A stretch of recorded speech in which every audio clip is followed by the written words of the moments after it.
जनहित याचिका को लेकर के लगातार कल से बाजार गर्म है। और चूंकि कल भी मैंने आपको पिटिशनर से और उनके एडवोकेट से बात करने के बाद सारी बातों से आपको रूबरू करवाया और जिस प्रकार से उन्होंने पॉजिटिव बातें बताई, तो तमाम एसटीटी कैंडिडेट के पक्ष में मामला जाता हुआ नज़र आ रहा है जैसा उन्होंने बताया। लेकिन जब जजमेंट अपलोड होगा तब और भी स्पष्टता के साथ चीज़ें आ जाएंगी सामने कि जज साहब ने आखिर क्या निर्णय दिया है बिहार एसटीटी के मैटर के पीआईएल को लेकर के। अब पीआईएल को लेकर के कई लोगों का प्रश्न है। तो देखिए, जनहित याचिका भारतीय कानून में, यहाँ आप देख रहे होंगे स्क्रीन में लिखा हुआ भी है, आप गूगल करेंगे आपको मिल जाएगा। भारतीय कानून में सार्वजनिक हित की रक्षा के लिए मुकदमे का प्रावधान है। हालांकि है ये एक तरीके से मुकदमा ही, लेकिन सार्वजनिक हित की रक्षा के लिए, जिसमें कि पब्लिक इंटरेस्ट, चूँकि नाम से ही आपको पता है पीआईएल, पब्लिक इंटरेस्ट लिटिगेशन, अब अन्य सामान्य अदालती याचिकाओं से अलग है। इसमें यह आवश्यक नहीं है कि पीड़ित पक्ष स्वयं अदालत में जाए, क्योंकि होता क्या है कि जनरली जो प्रभावित होता है वो अदालत में जाता है। आपके साथ अन्याय होगा, आप जाएंगे, लेकिन इसमें यह आवश्यक नहीं है। इसमें आपके जगह पर कोई और भी जा सकता है जो कि पब्लिक इंटरेस्ट की बात को लेकर के जाए।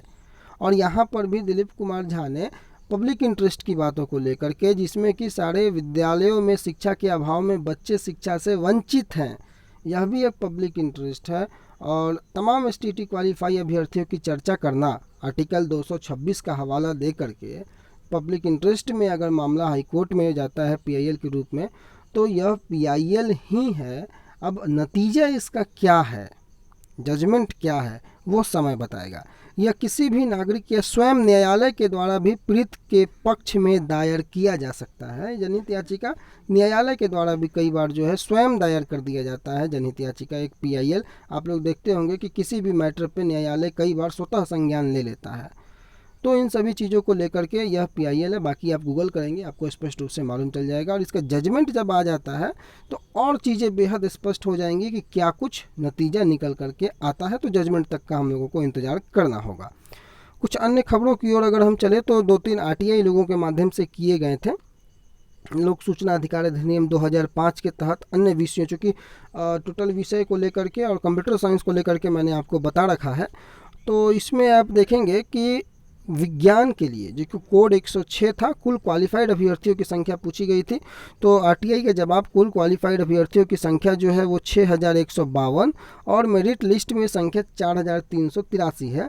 और प्राणी विज्ञान जूलॉजी में जो विषय कोड 205 है उसके कुल क्वालिफाइड अभ्यर्थियों की संख्या 2074 और मेधा सूची में यानी कि मेरिट लिस्ट में आने वाले अभ्यर्थियों की संख्या 723 है। शेष सूचना जो है अभी संधारित नहीं है।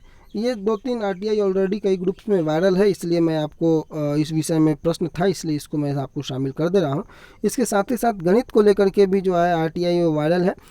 उक्त के संबंध में सूचित करना है कि गणित विषय कोड 105 में कुल क्वालिफाई अभ्यर्थियों की संख्या 7289 है और मेधा सूची में चयनित अभ्यर्थियों की संख्या 4365 है। गणित विषय कोड 202 के अंतर्गत कुल क्वालिफाइड की संख्या 2098 है तथा मेधा सूची में चयनित अभ्यर्थियों की संख्या 1663 है। शेष सूचना अभी संधारित नहीं है। तो ये 2 आरटीआई भी जो है ऑलरेडी वायरल है, आप लोगों ने भी देखा होगा। गणित विज्ञान जूलॉजी ऑलरेडी कंप्यूटर साइंस और टोटल क्वालिफाइड को लेकर के जो भी आरटीआई अगर है मार्केट में उसको मैंने आप लोगों के सामने प्रस्तुत करने का प्रयास किया। तो फिलहाल के लिए अभी यहीं पर रखते हैं। बाकी कोई भी अपडेट अगर एसटीटी के रिगार्डिंग हो, जजमेंट के रिगार्डिंग हो, निकल करके आता है तो उसको हम अपडेट करने का सबसे पहले प्रयास करेंगे। चैनल पर नए होंगे तो आप चैनल को सब्सक्राइब करना ना भूलें, बेल आइकन को जरूर प्रेस करें। और टेलीग्राम के साथ अगर नहीं जुड़े हैं तो सेम नाम है, सेम लोगो है, कोई भी इन्फॉर्मेशन सबसे पहले वहाँ कन्वे कर दी जाती है।